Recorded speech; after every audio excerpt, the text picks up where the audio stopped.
I mean, like your wedding, you want to get you want friends and family to come, but doesn't mean you must invite your wife's ex-boyfriends to come to show all sides of things. Horrible analogy. This is a fucked up. Is the ranking of like your analogies, right? This probably ranks one of the lowest. No. What's up, everybody? Welcome to another episode of Yala, your thrice weekly podcast where we talk about the hottest news with a touch of what, Terrence? Good old humor. Good old humor, man. Yeah. How has the week been so far? Pretty good. I'm probably about halfway through my caffeine withdrawal. cold turkey. Yeah. The all the symptoms of like cold turkey are going away lah. Yeah. So you really have not touched caffeine at all? Yeah, I've not. But you had Coke lah. Okay lah, Coke or maybe a little bit of tea here and there, but not coffee lah. I think that's the big difference. Yeah. All the cues, the smell, the habit of like brewing coffee and everything. Yeah, all that out the window. But your wife is still drinking coffee? Yeah. She still is around you lah. Yeah, so she tortures me by drinking the coffee in front of me lah. But that's like testing your resolve, is it? Very new jeans name fashion lah. Like, testing my resolve like a monk like that lah.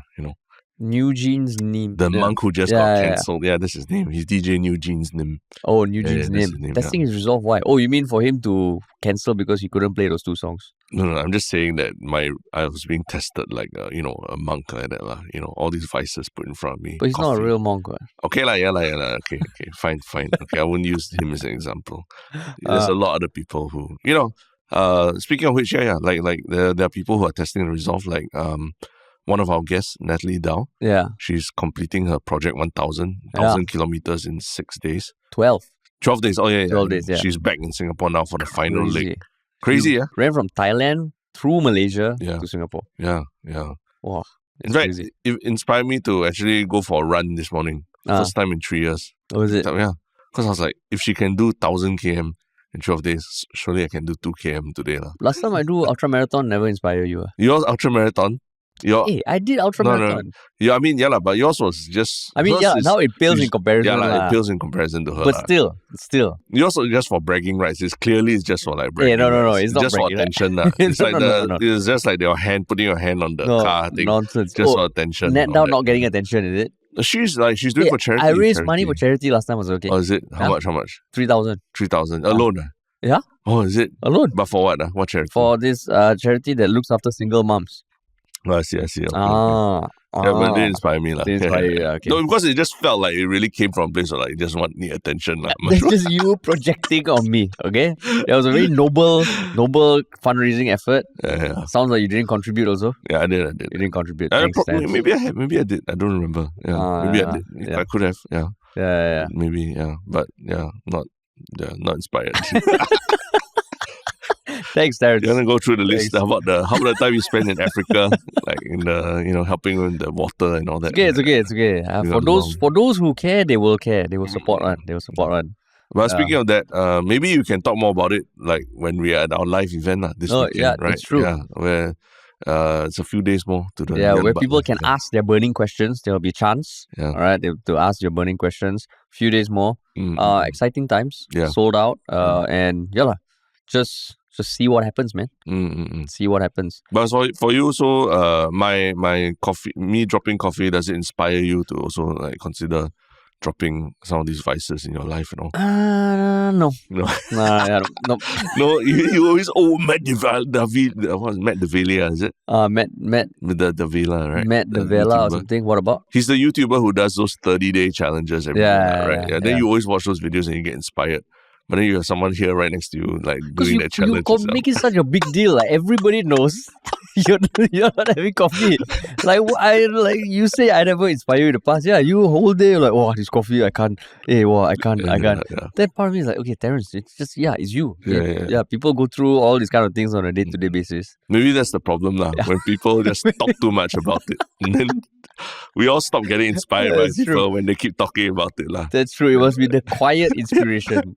You just do your thing, don't draw attention to it, and then people notice. Yeah. Maybe. That's why we don't inspire each other that way. Yeah, in fact, it makes me want to drink coffee more. Just to rub your face, right? Yeah. That's why I also go running, and I want to tell you all about the 2 kilometer run I did, even though you done ultra marathon or that kind of thing. Yeah. So I'm glad we don't inspire each other. And we look outwards for inspiration. That's why we're on this podcast and we invite guests and all that, right? Exactly. Yeah. And speaking of looking outwards, we're also looking outwards to our listeners to help us with a little survey we're running. Because we have gotten questions about the podcasting space, like starting a podcast, how to think about starting a podcast. So we have a survey to kind of gauge what people are interested in learning about. Because who knows, we might actually develop a course or something like that. So it just takes like 2 minutes to fill up. If you have 2 minutes, we would really appreciate your response. The link is in the show notes, and it would really help us out. Yeah. But yeah, man. And any final plug? If you want to work with us, go to ministryoffunny.com and contact us there. Yeah, and follow us on all the social medias. Yeah. Okay, cool, man. Cool. First topic. Yeah, big first topic. Interesting one. It was something that bubbled up on like Reddit, and then it became like a national topic of discussion because it appeared on all the mainstream media platforms. And it is the news that the Science Center cancelled a talk they organized that was meant to discuss differences between sex and gender. This was because there was a lot of backlash. Yeah. And I think within the same day, because they posted the first post on Sunday. This would be 1st June, 2nd June. 2nd June at 12 p.m. And by 7 p.m., it was cancelled. Within 7 hours. Yeah. I first saw it bubble up on Reddit, I think on Monday, but it was just a Reddit post. And then after the few days after, I think there was more and more discussion about what happened, and now the news outlets have covered it. When was the first time you saw it? Did you see it only in the news, or you saw it bubbling in the news? In the news. In the news. Okay. 2 days ago. I think, I don't know, Wake Up Singapore or something, maybe. Wake Up Singapore. Yeah. So the context of the talk. This is what's on the Science Center's website. What is the difference between gender and sex? Join us for an enlightening discussion that delves into the intricate relationship between gender and sex. Can they be different? What sociological impact would any difference make? From the perspectives of the community to academia, engage in a thoughtful exploration of the biological, psychological, and socio-cultural factors that shape our understanding of gender and sex. And there were 3 panelists. It was the first panelist was a NUS associate professor, Mi Hiramoto, a youth counselor, Alexander Tay, and local drag queen Becca Dibas. So for Dr. Hiramito, her research is their research is in gender and sexuality, and the goal was to present insights from science and culture in redefining gender and sexuality. And the counselor was there to talk about the difference in sex and gender. And the Becca Dibas planned to discuss popular definitions and misconceptions of drag. So that is the context. Yeah. When you first saw these articles and all, what was running through your mind, Terence? This is, like Lee Hsien Loong talked about woke culture and the safe spaces and things like that, right?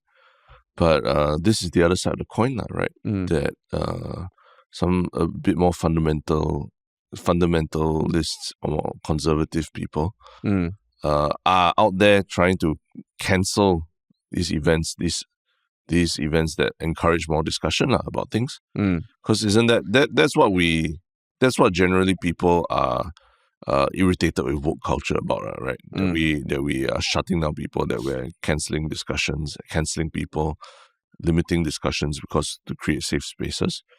But this is the other side of the coin, where the more socially conservative people are having an outsized proportion of the outrage, right, against events like this. Yeah, it's kind of a not a good thing, I think, because ultimately this event is a ticketed event that costs $20, and it's a dinner time at Cine Leisure in town, and it's really advertised only for 18 plus. So anyone who's 18 plus and above only, then they are allowed to come.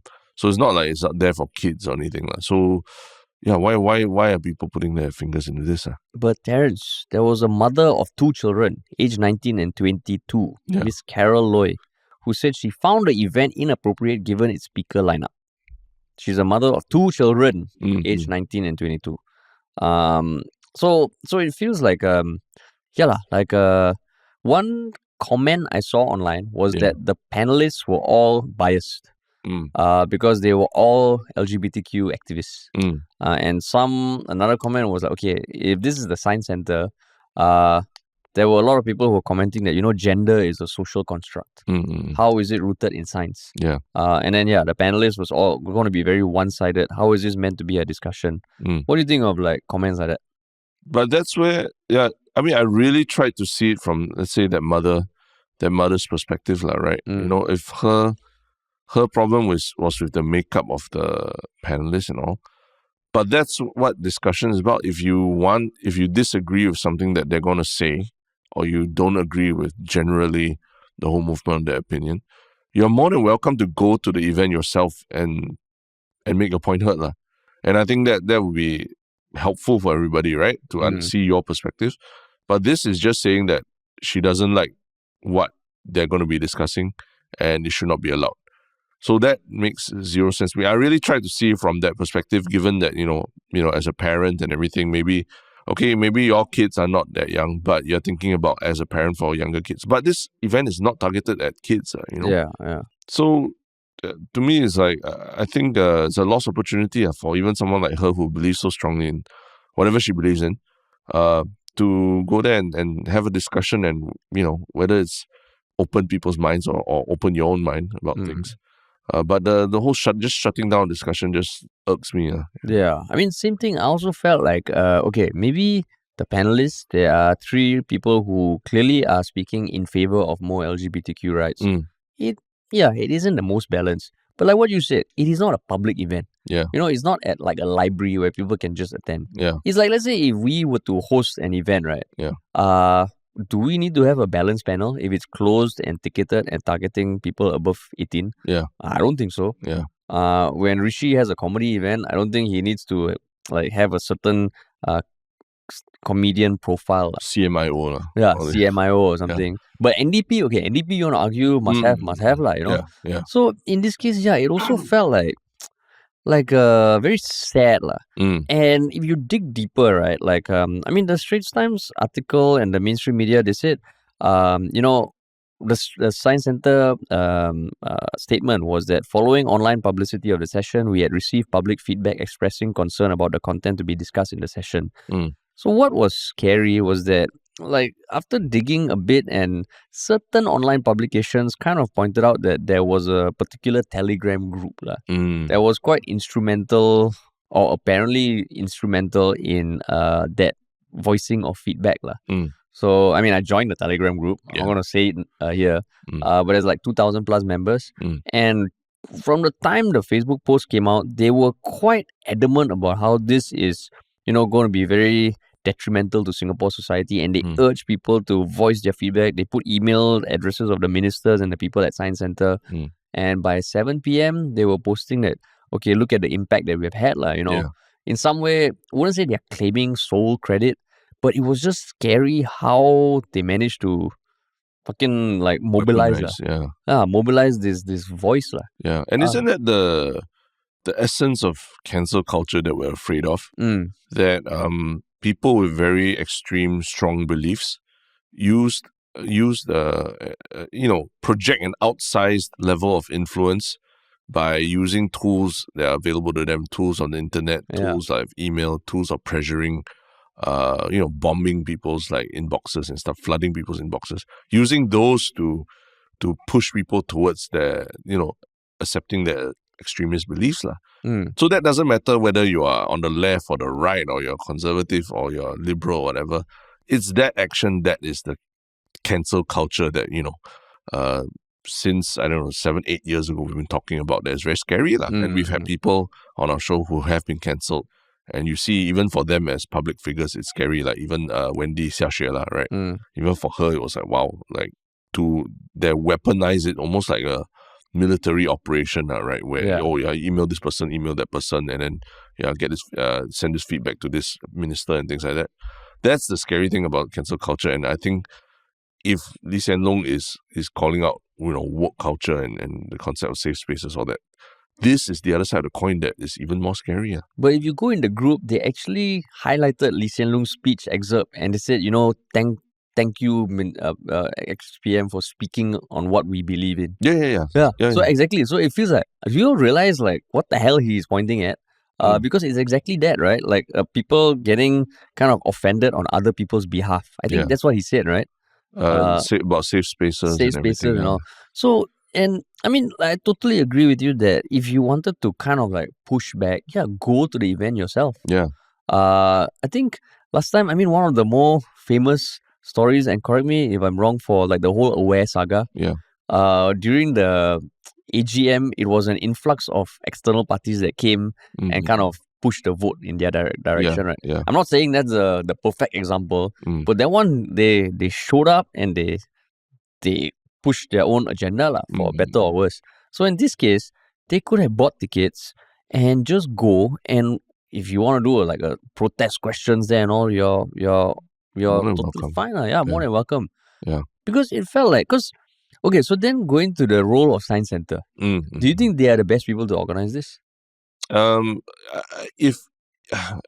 really grasping at straws. If anything people will complain about, right, is that Science Center has always been seen to be, it's one of the first stops of like the milestone of every Singaporean kid in terms of like enjoying science, right? Yeah.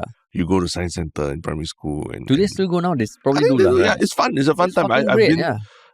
We went a couple of years back, to shoot something there. In fact, right, to shoot was fucking great. It was damn interesting, and they've revamped sections of it since then to make it really engaging for young kids. Which at some point you also have to go.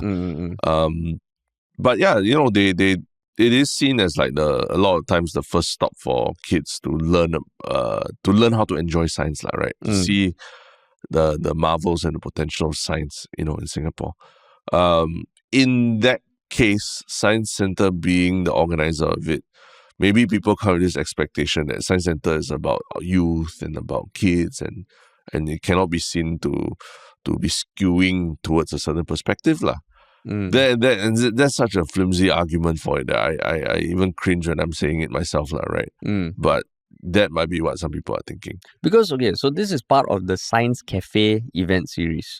So all the events is for people aged 18 and above and promotes interest in science and curiosity. So the previous sessions have covered topics like the development of mRNA vaccines during the COVID-19 pandemic and the impact of AI on artistic developments. So, looking at that, and again, like trying to just, look at it like, from the most extreme angle, this sort of gender and sexuality event, it doesn't feel like totally in line with that. I was surprised by Science Center organizing this. I'm not saying they shouldn't, but it did like, they're organizing this. I thought it's cool, but that's where people were like, how can this? Because Science Center has a very family kind of feel, right? Right. But even then, I don't think it's the best argument, because ultimately this event is not in the Science Center either. Yeah, it's at Cine Leisure, right? It's at Cine Leisure. That's in public. It's a ticketed, like private. I mean, private in the sense that you have to buy a ticket to get that and go in, right? So that I think maybe if it was any other organization holding it or organizing it, like I don't know what, some think tank or whatever that doesn't have any political affiliations, right? Or any perception of it being part of the family or youth experience of Singaporeans, then maybe it might have ruffled fewer feathers. But should that be something that they need to be very cognizant about? Because just looking at the history of Science Center, it was carved out of the National Museum as a separate institution. Yeah. And it has quite a long history. So I mean, it's still government, very government linked. But I don't know. It just feels like, Okay, so let's say could they have done a better job with the panelists? Could they have done a better job, the panelists? But I mean, okay, there is a professor, assistant professor, associate professor in the lineup already. Yeah. In the panelists, right? And they got a counselor as well, right? Okay, someone but who's a social worker, and then Becca DeBas is an entertainer. Right? Correct, but the professor, do you know what her specialty is? Linguistics, right? Yeah. PhD in linguistics. But why do you look down on a PhD in I'm not saying I'm linguistics, looking down, but is it science lah? And again, I'm just trying to. It's a PhD, right? But okay, if you want to get someone to talk about, say, AI, right? And you say there's going to be a PhD student there, you would expect that person has a PhD in that field, lah. Okay, I mean, so you're saying maybe if it was she had a PhD in biology, it would have changed your perception of it. I mean, again, this is not say something that I agree with, like my perception. I'm saying I'm just trying to understand why people were, of course, accepting that. Sounds like this kind of event, right? No matter who the panelists, there will still be people pissed off, right? So because my thing is linguistics, I would argue, is that it's an important part of the discussion, right? Because you are talking about how the definition of certain words and the etymology and over time how the words sex and gender have maybe evolved over time as well. So you would want someone who is an expert in linguistics to explain that to you, right? So I don't see her inclusion as a bad thing. It adds more to the discussion. If anything, maybe you add you get one more scientist, a PhD in biology or something to come and speak. But these panels, these things that sometimes you kind of need all the stars to align about timings and about availabilities and about even willingness to speak about certain topics. Maybe it's someone who's in one of these hard sciences might find it, this is too dicey a topic to wade into, right? So you would only be able to find a certain group of people who are willing to speak about it, and you do your best to find that balance. So let's say if they came to you like, okay, Terence, we want you to organize an event on this. Yeah. Like that panelist makeup. Okay, because like just going back to what I said, they did say that this is to like talk through the socio-cultural aspect of gender and sex. Yeah. And on that note, socio-cultural, it already starts off not being anchored in like, the DNA or chromosomes and stuff like that. Yeah. So I think the panel, I mean, for that discussion, it still works lah. And I don't think that they need like every panel must be totally balanced if the setup is that lah. But going back to your question, let's say my question to you, like let's say Science Center came to you with Terence. Okay, we want Yalabat to organize an event on this. How would you have structured the panel? I mean, I don't think I would have done any better or anything. You kind of have to work with what you have, what you're able to get also lah. Yeah. Right, and this is also maybe comes at a time that it's Pride Month as well, and the conservative the conservative warriors, especially in June, the antennas are especially tingly, and in the spider sense is tingling a lot lah. In before Pink Dot happens, right? They're looking for something to pounce on because they know there'll be something to pounce on. So Science Center is the latest casualty in this whole thing, unfortunately. Yeah. How would you have done it any different? I would have brought on someone from the other perspective. Yeah, I think I would have, because okay, so also thinking of planning an event, understanding that the demographics of Singapore and the conservatives and all, but even from a discussion point itself, I think it is worth having one more voice who shares a different perspective and watching them talk about it, hopefully in a civil way, would be a lot more educational So this one, I mean, I still think as an event there can be a lot of info being shared, and the fact that an event is being organized about this in Singapore is already a step in the right direction. Yeah, like hopefully it's not like once in a blue moon. It happens more common and then you see different things being covered. But for this, I would have brought on someone else to just give like a different perspective But maybe it's not meant to be that kind of event, a debate. That's true. It's meant to be like a private, safe space to talk to people who have gone through what maybe people in the audience are going through, and to find out from their perspective how they can whatever, like, learn more, get help, that kind of thing. That's true. It's like, I mean, like, your wedding, you want to get you want friends and family to come, but doesn't mean you must invite your wife's ex-boyfriends to come to show all sides of things. Horrible analogy. This is a fucked up. Is the ranking of like your analogies, right? This probably ranks one of the lowest. No, I mean, that's my point. It's like it does not. The wedding is not. I mean, yes, you want to celebrate their lives and how they come, and the ex-boyfriends or ex-girlfriends that have come in each other's lives are part of your life. Yeah, but doesn't mean that this event is meant to. You want to show everything about this person at the event, right? You want to show the best of it, and you want to celebrate what is the couple, the union in front of you. I tell her parents, I love your daughter very much, but I think it's important people understand what she had to go through before she found me. Exactly. Yeah. So you're going to invite the ex-boyfriend to come and speak. Ex-boyfriend parents. Give a speech like that. That would be the most fucking crazy wedding I'll ever attend if that happens. Yeah, so I mean, like, do you think these sort of events will stop being organized? Will kind of cease to be organized? Or you think organizers are going to be a bit more wary now? I think for sure the Science Centre will be more wary. But I think hopefully this also, especially this month, right, stirs up more discussions about like what we mean by safe spaces and things like that and just in general, because it is Pink Dot, it is a Pink Dot month as well, right? I mean Pride month, so we kind of got to be careful, and the moment we start saying, oh, people cannot talk about certain things. So this is the second event in June being cancelled already, lah. What's the first? DJ Monk. Oh yes. But he had a choice to continue. Yeah. He chose that. He insisted that he wanted to play 2 songs that had Buddhist chantings, right? Yeah. So that one different. But still a cancelled event. True. Cancelled. Still a cancelled event because of like certain feedback, lah. Yeah. Certain pushback. But this one, the feedback, at least for that, I mean, just comparing, they're not the same thing, but just comparing. That one have feedback directly from the Buddhist Federation. Yeah. And then subsequently Shanmugam himself, right? Yeah. Whereas this one was, like you said, it happened so fast, like a few complaints on a Telegram group. And I mean, we don't even know how much of an impact those complaints actually had. Yeah. It's just the group was very vocal about the impact that they had. But we don't know. Maybe there was more people. Yeah. Right. Yeah. Because if you go to the Science Centre Facebook post, there are a lot of comments kind of shitting on Science Centre.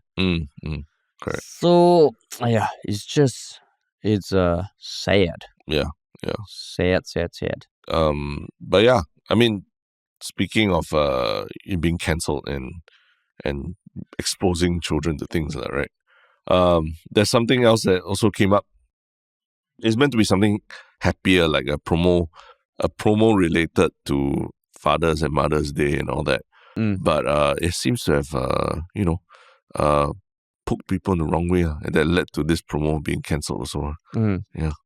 Yeah, and it is a recent promotion by Crystal Jade that offered free Char Siew if a parent says a particular Cantonese phrase to their kid's face in front of the staff, and they get a free plate of Char Siew. Yeah. So, as people would rightly assume, I don't speak Cantonese. Yes. Terence, can you do the honors and say the phrase? Yes, you just have to say, okay, I'm also just trying. 升告茶少好過升你啊，升你啊. Is that correct? Yeah. Basically, it means giving birth to a piece of char siu is better than giving birth to you. Yeah. Literally, yeah. And like what you had to do was if either parent says the phrase in Cantonese to their children in front of the restaurant staff. Yeah. Did they say anything about how old your kid must be? No, they did not. Just a kid. Yeah. Right. Yeah. And I think Crystal Jade, a spokesperson, said their aim was to add levity to Mother's Day, which was on May 12th, and Father's Day on June 16th. Our intention was to bring a touch of lightheartedness with this campaign that references a common Cantonese saying parents use to express exasperation over their children. Have you heard this phrase before? What?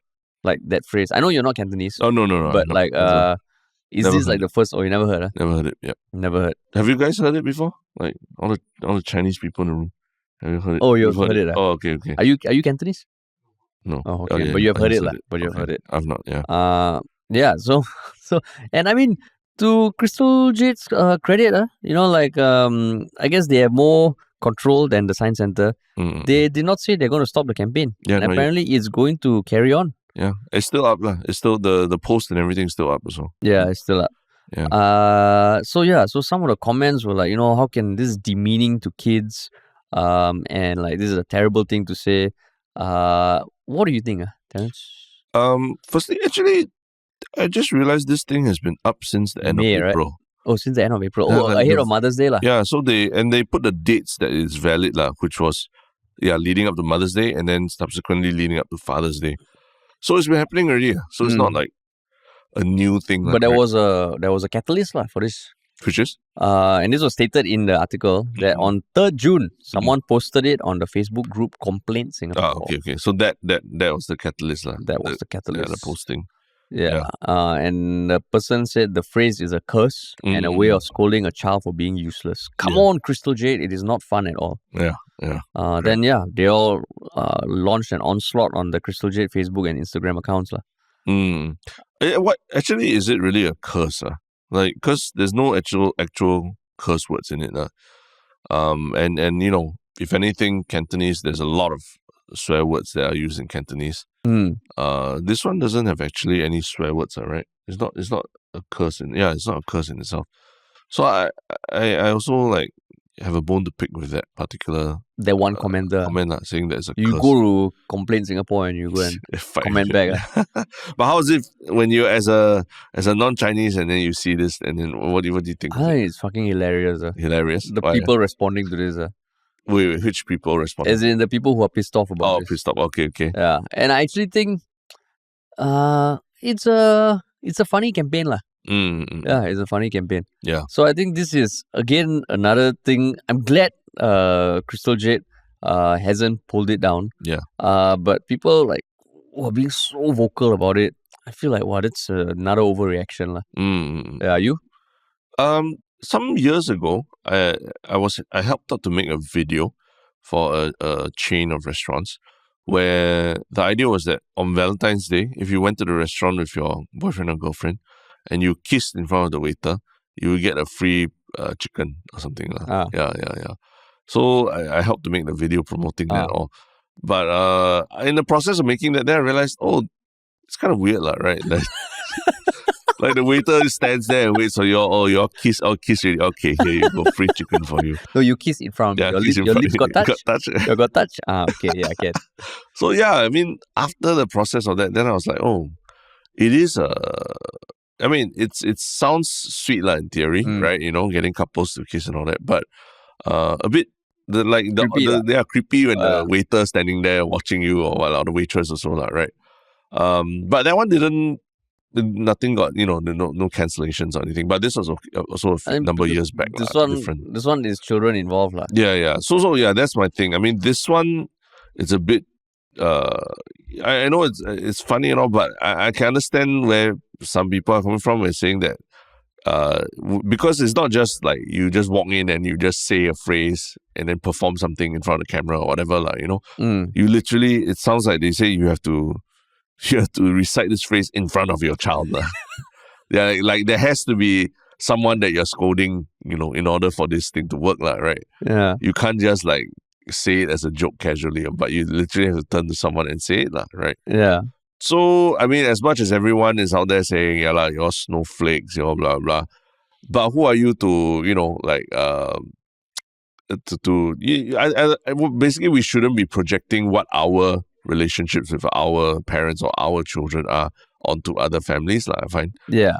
Where maybe this phrase is very will be very triggering for somebody, and I think that's the thing, for me, one thing I've learned is that every family has their own traumas and their own things, and you can't project your experience with your family onto any others, thinking that they're being strawberries or snowflakes, oversensitive and all that. So in this case, if someone is feeling like, hey, this act of scolding a child actually, could be quite damaging. Sorry, psychologically for them. There's I would say, okay, fair point. Because like you said, there's no, they don't say that the kid must be 18 plus or anything. It's not an adult, right? Yeah. It could be a very young kid, who doesn't even understand the concept. But then that would be for the parent, right? Then you don't. Okay, first of all, this is not a compulsory thing saying you want to eat at Crystal Jade, you have to scold your child, right? And so it's up to the parent. And then they also don't say that the child must be young, right? If your child is 4 years old, then don't say this to him or her. Correct. But then with the incentive of free Char Siew, basically you're paying people. It's like you're paying people money to go and scold your child, right? That's in essence what it is, But it's not. You're not paying people to scold your child. You are like kind of just saying this to your child, and you don't need to say it in a scolding way, right? Yeah. So that's right. I think for you, I think with your relationship with your family, your parents, all that is you understand. You understand that. Wasn't all rosy also. Yeah, it wasn't all rosy, exactly. But I'm saying it could have been worse. It could be worse for somebody else, right? And that they might not, like a parent scolding them, like, and knowing where to draw the line between saying something as a joke and saying something as it's like scolding them. Some parents don't know how to do that, and it ends up becoming quite triggering for the children. So you're saying that there might be a family who goes there and like just spring it on their kid. Yeah. So I mean, even in that case, I do feel like again, this is just to get something free. I think as a marketing campaign, it did its job because they're probably going to get more customers who are okay with it. Yeah. But I think this is one of those things that I do feel is a bit of a overreaction, because it's not compulsory. It's not saying that you want to enter Crystal Jade, you have to say this phrase. No, but but what it is incentivizing people to say the phrase, right? Yeah. Because you get something free, right? Yeah. So I think that is where you are incentivizing people to say something negative about your child. Yeah. And I think you cannot presume that the child will be okay with it, especially when talking about really young children, right? That's something I'm learning every day. That you think that, I'm what I say, the child doesn't understand all that. But actually, especially young children are like sponges. They pick up on things. They pick up on the tone of which you say something. Or they pick up even just you saying something about them. He won't understand. He's too naughty or whatever. They pick up on these things, and you don't know how that will translate for the child later in their lives. Yeah. And this one, this campaign encourages you to disregard that, So you're saying it's not the fact that, okay, if you're a parent and feel that way, you don't bring your kid there. You're saying that as a company, like how you always hear a company's values are present in everything they do. Yeah. Is that what you have issue with? That they are behind a campaign that is incentivizing something that is not the most positive? Yeah, I think it's just the campaign. The campaign's the issue. And I don't think it's anything malicious or what. But like I said, they are probably projecting their experience of being brought up with this phrase, and it becomes like this it's a very comforting thing for my family. But what I'm saying is that we can't take your CEO or your marketing executive's relationship with the family and project it onto other families and expect it to be you're being snowflakes by the way you're reacting to this. Yeah. But given that, okay, this is ultimately, I assume it's like a private company, or not say like government owned, right? Yeah. It's not a public utility or something. Correct, yeah. I mean, I still feel they have the right to do this. Yeah. You can disagree with it. Yeah. You can say it's distasteful. Yeah. But it shouldn't be something that they owe it to people to not do these kind of things. Yeah, they don't have to cancel it. Right. They don't have to cancel it. They can do it. Yeah. But I'm just saying, from those people who don't like it, I'm just saying from their perspective, not for us to not so quickly write them off as just being snowflakes. Because that's what's happening. People are saying, just because you're getting upset about this, it means you're a snowflake. No, these are people who maybe are thinking of that possibility that there could be something, this incentivizes like disregarding your child's feelings or something like that, and they don't want to be a part of it, and they choose not to be a part of it. Of course, I wouldn't want them to go out there and cancel or call for its cancellation or email your MP and all that. But I would say I understand that perspective, where they're coming from.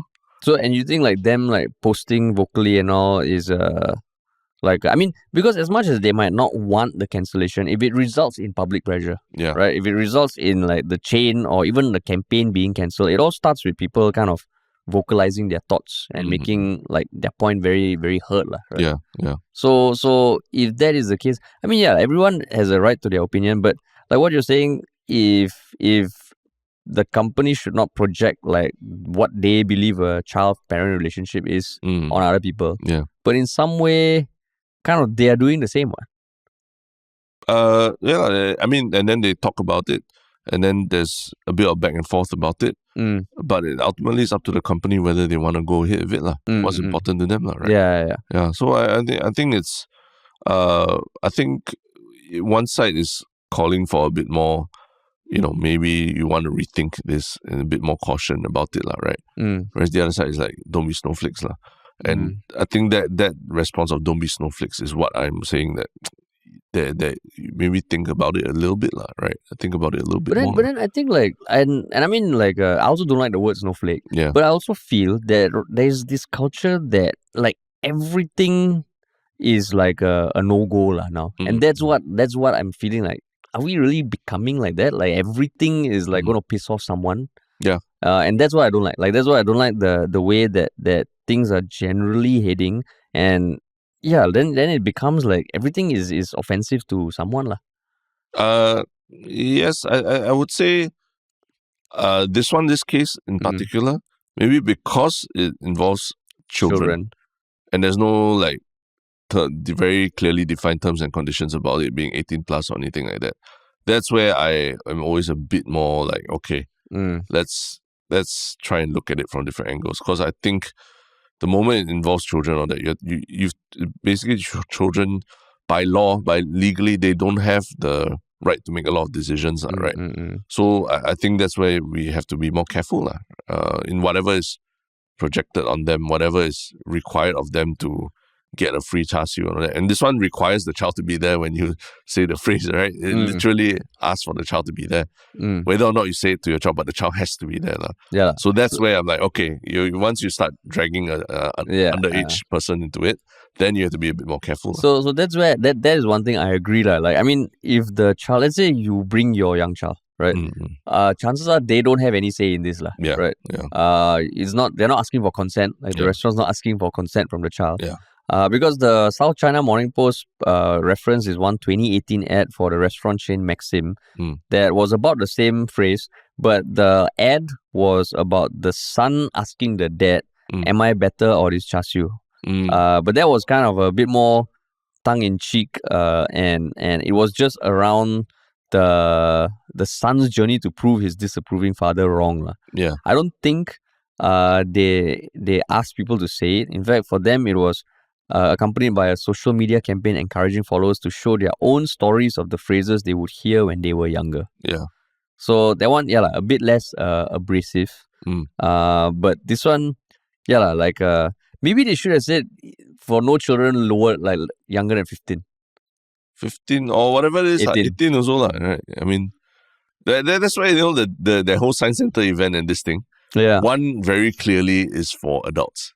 The other, this one is where, okay, young kids are going to be dragged. No. So the Facebook post, they did say, dine in with your parent and have mom and dad recite this phrase to you in Cantonese in front of our service staff. Yeah. So I mean, not saying I'm defending them, but if they're targeting people to bring your parent with you, then it's not targeted towards young kids. Why not?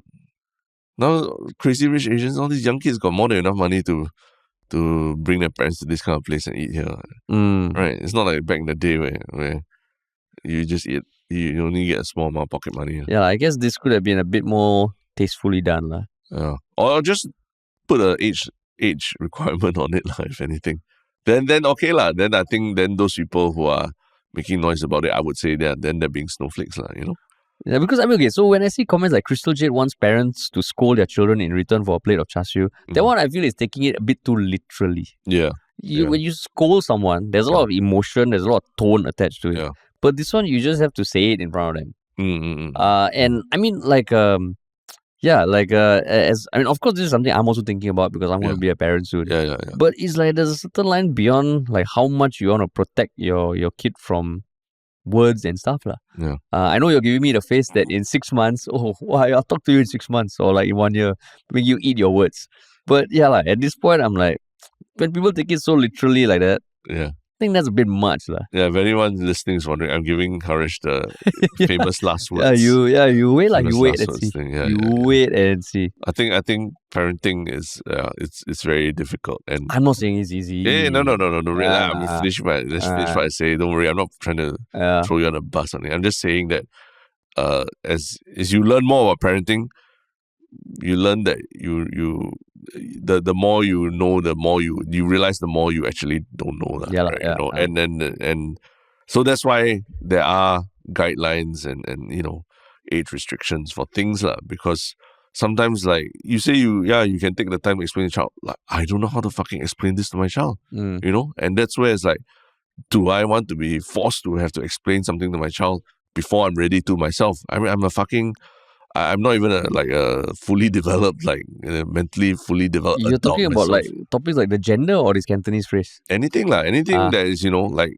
very, when it gets very dicey or tricky, right? Okay, gender, or even about relationships, why people scold each other and things like that. All these things are things we should, explain to our children. But sometimes, it also means that you yourself, you also have to get a handle of what's going on. And if you're not ready for it, and then suddenly it's forced upon you because there's some campaign or something like that. It's not forced upon you. That's my point. It's not forced upon you. Not forced upon you. But I'm saying I'm saying forced upon you in the sense that certain things like we discussed when MOE was having the slides talking about Israel. So that is so those are forced upon you. Yeah. So I'm saying those things when they are sort of forced upon you to suddenly have those conversations, then that's where parents get like, oh shit, get a bit irritated, right? Yeah. So what I'm saying is that it's a very complex thing, and what we look at now is like, parents, we cannot shield children forever. All that it is different for each family and each relationship, lah. Yeah, I agree. And as far as possible, I hope I won't have to eat my words. But that's what I mean. Kids aside, I just feel that like it's just like now it's just this culture like everyone gets pissed off by things like this, and I think it's getting a bit out of hand lah.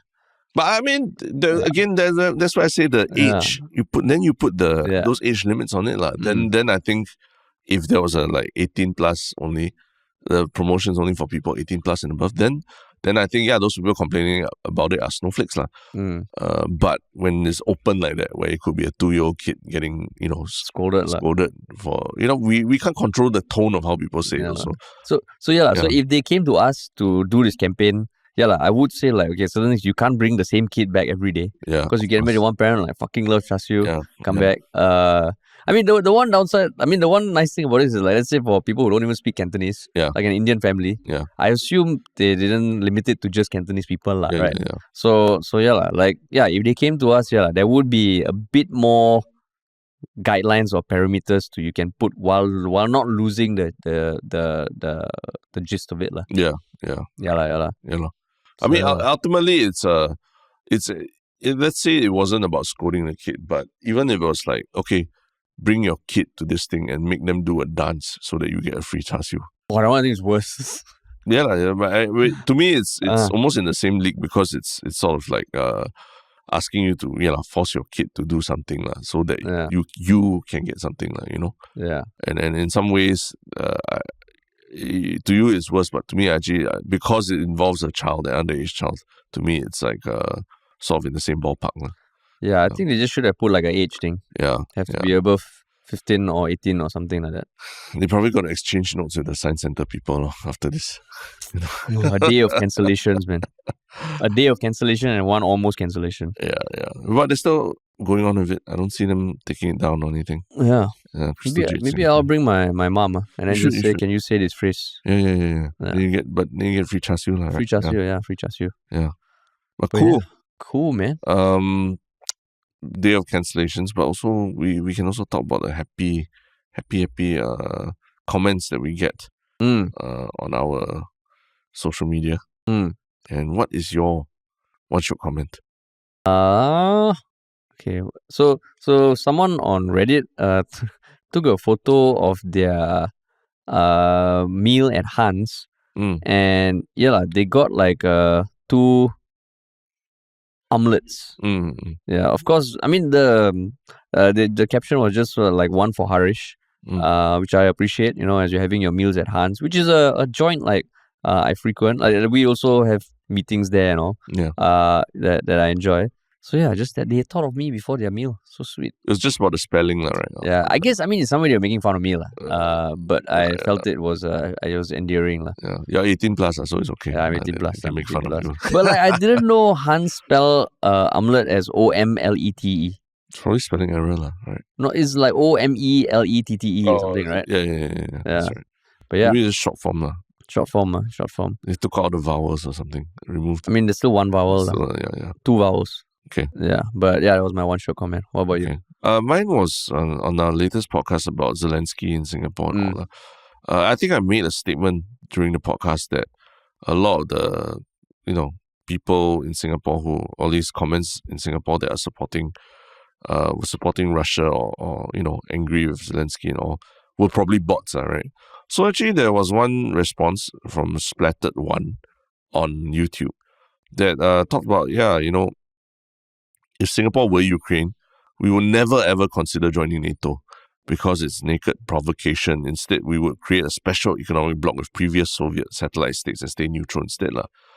And it goes on to explain that, even this idea of NATO expansion, was part of the Warsaw Pact. It's part of a gentleman's agreement between Gorbachev and the West during the dissolution of the USSR in 1990. And he quotes James Baker, the US Secretary of State at that point in time, on NATO expansion. Not 1 inch eastward. That's what he quotes saying. So he said, even A-level history and my 200 plus or 300 plus American Uni history module exams require us to recognize Russia's security concerns and reactive nature and the perceptions of proactive Western provocation, right? So yeah, it's in essence, it's they're saying that that, and then they end off by to react like this doesn't mean that we are bots, Terence. Haha. Yeah. So the TLDR is that saying that the idea of Russia NATO expansion eastwards was something that apparently according to this person in the US actually agreed to back in the day in the dissolution of the USSR, right? So I thought this was an interesting comment because I think also, if we are too quick to just dismiss all these views as bots, or that also is not right. So I did go and read up more about it, and what I actually found was that actually it really depends on the interpretation of what was exchanged during that period between the US and the USSR. And there was some backtracking of that particular comment, not 1 inch eastward. And that person quoted James Baker himself has also commented that actually he backtracked on saying that, that actually there would be NATO presence in the region and everything. So it just made me realize that, you see comments online, people will give you what supposed evidence of certain things. But even that evidence also, you need to take a closer look to see whether it supports a certain viewpoint or what. So I appreciate this person coming here and explaining they're not a bot and this is what they believe. But I will also say maybe then besides what they already have been reading, what they also need to look at other sources as well to verify what they are saying, what they are reading as correct or accurate, right? Because I wanted to be a bit more, learn a bit more about it, and it made me go and read up a little bit more. But you didn't comment back to? I didn't comment back. It's a one-shot comment, right? I'm saying that okay, thank you for putting your perspective here, right? That's what I'm saying, thanks for coming and putting the perspective here, and explaining that you're not that just because you support Russia, you're not a bot, right? And then that's good. But I also say that the evidence that you put forward must also. There's also different sides to it, different interpretations of history, right? Yeah. So I mean, just now how you were saying I was too quick to call people soft for local. So I guess for you it's bots. Yeah, exactly. Bots. Quick to call people bots. Call people bots. Bots. That's right. Cool. And what about your? Oh, and my one shot comment was from Dini07. I forgot to mention the commenters there. And what's your one shot thing, man? My one shot thing is a recent documentary on CNA that came out. It's called Walk the Line, directed by Wei Tu. I think that's her name, or Tu Wei, I'm not sure. Mm. But yeah, it's a CNA documentary, 3-parter series about the immigrant experience of Chinese people who are trying to illegally migrate to the US. And it shows how they have to go through Latin America and trek through the Darien Gap and everything in order and risk their lives essentially in order to seek asylum in the US. So it's actually a really quite riveting watch. 3 episodes. 3 episodes all on YouTube. You can watch for free. Do check it out. And someone posted it on our Yalabat subreddit also. Yeah. I think that's probably how I came across it. So shout out to that whoever's that posted. Who posted it? Do you remember? No. But yeah, I also was surprised that aside from that post, I had never heard of it. That post on our Reddit. I didn't know that the show was out there. There's not many ads or anything about it. Initial indication _9. Yeah. That's the yellow butter that posted on Reddit about it. I see. Cool. Yeah. My one Shiok thing is something that just came out a couple of days ago. It is the news that Kylian Mbappe has signed for Real Madrid. And I mean, I think I'm excited not only for good and bad. Because, so for people who are not the most familiar, Kylian Mbappe is like this French player, 25 years old, won the World Cup when he was like 18 or 19, went to the last World Cup final, scored a hat-trick, and is like fucking amazing as a player. But I've always felt that at Paris Saint-Germain, he was like not like reaching his full potential. So now with Real Madrid, he's going to be on the global stage, and I'm just curious how well he's going to do. But at the same time, Real Madrid just won the Champions League, and they have like Jude Bellingham, the English super talent who won the Player of the Year. Vinicius also. And like, how is this going to be like when Mbappe comes? How is it going to play out with the other stars? And that's something that's always is annoying about Real Madrid, but it's also fun to watch. Last time when Cristiano Ronaldo went there, he still stood like above everyone. But Real Madrid has always had this mix of like, they call the Galacticos, right? So in this case, like Jude Bellingham, Mbappe, is it all rosy? I don't know, man. So I'm interested to see how it plays out. The beauty of experience is that we learn that just because you put all these stars together doesn't mean anything. Doesn't necessarily mean that it's going to be it's not just the sum of its parts. So I'm excited not because of the consolidation of talent, but I mean, of course, to see Mbappe more often, but what's going to happen after this? So interesting, man. Interesting. Because I think we've seen it so many times in our lives where they put these super teams together and you think that it's going to be the best thing ever. Then the egos just cannot handle it and they just fall apart. It is shit. And then that's when it's like actually quite fun to watch. It's fun to watch. And I mean, Real Madrid just won. Jude Bellingham had an amazing season.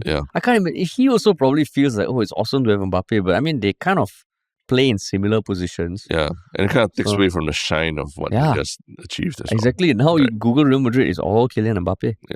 But interesting. Cool, man. Awesome. Right. Come to the end of another podcast. And for those coming to the live show, we'll see you all very soon. And if you want to follow us, remember to follow us on all our social media. And if they want to work with us, what should they do, Terrence? Ministryoffunny.com. Check it out. Hell yeah. All right. Thanks for listening, everybody.